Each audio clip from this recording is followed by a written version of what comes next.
തെരഞ്ഞെടുപ്പിന് പിന്നാലെ വിലയിരുത്തലുമായി മുസ്ലിം ലീഗ് മലപ്പുറത്ത് 2 ലക്ഷം ഭൂരിപക്ഷം ലഭിക്കുമെന്നും പൊന്നാനിയിൽ മികച്ച വിജയം കൈവരിക്കുമെന്നും ലീഗ് മലപ്പുറം ജില്ലാ general secretary P Abdul Hameed master. League കെ സുന്നി പോര് നിലനിൽക്കെ ഫലം തങ്ങൾക്ക് അനുകൂലമാകുമെന്ന പ്രതീക്ഷയിലാണ് LDF.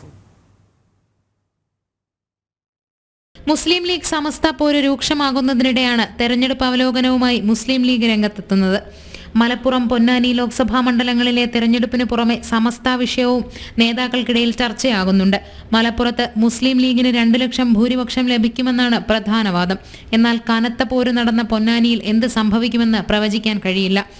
ലീഗ് കെ സുന്നി പോര് കൂടുതൽ ചർച്ചയായതും പൊന്നാനിയിൽ തന്നെയാണ്. കൂടാതെ മലപ്പുറത്തെ വോട്ടിംഗ് ശതമാനവും കുറഞ്ഞിട്ടുണ്ട്. ഞങ്ങൾക്ക് കിട്ടുമെന്ന് ഉറപ്പും വിശ്വാസമുള്ള വോട്ടുകൾ മിക്കവാറൊക്കെ പോൾ ചെയ്തിട്ടുണ്ട്. പല പ്രദേശങ്ങളും ബൂത്തുകൾ ഏകദേശം 2000 ചില്ലാനം ബൂത്തുകൾ മലപ്പുറം ജില്ലയിൽ നോക്കിക്കഴിഞ്ഞാൽ പോളിംഗ് കുറഞ്ഞ ബൂത്തുകൾ പരിശോധിച്ച് നോക്കുമ്പോൾ ഇടതുപക്ഷ സ്വാധീനമുള്ള സ്ഥലങ്ങളിലാണ് വോട്ടുകൾ കുറഞ്ഞത് കാണുന്നത്. ഞങ്ങളൊക്കെ എൻ്റെ കൃത്യമായുള്ള കണക്ക് ഞങ്ങൾ കഴിയും. അതേസമയം വഖഫ് ബോർഡ് നിയമനവുമായി ബന്ധപ്പെട്ട് ആരംഭിച്ച ലീഗ് സമസ്ത ഭിന്നത ഇപ്പോൾ മുഖപത്രങ്ങളിലൂടെ നിലപാടറിയിക്കുന്ന സ്ഥിതിയിൽ എത്തി നിൽക്കുകയാണ്. ലീഗിനു കിട്ടേണ്ട വലിയ പങ്ക് വോട്ട് സമസ്തയുമായുള്ള പോരിന്റെ പേരിൽ പോൾ ചെയ്യപ്പെട്ടിട്ടില്ലെന്നാണ് ഇടതുമുന്നണിയുടെ വാദം. ഇക്കുറി വലിയ നേട്ടമുണ്ടാക്കുമെന്ന് BJPയും പറഞ്ഞു വയ്ക്കുന്നുണ്ട്. ജനം, മലപ്പുറം.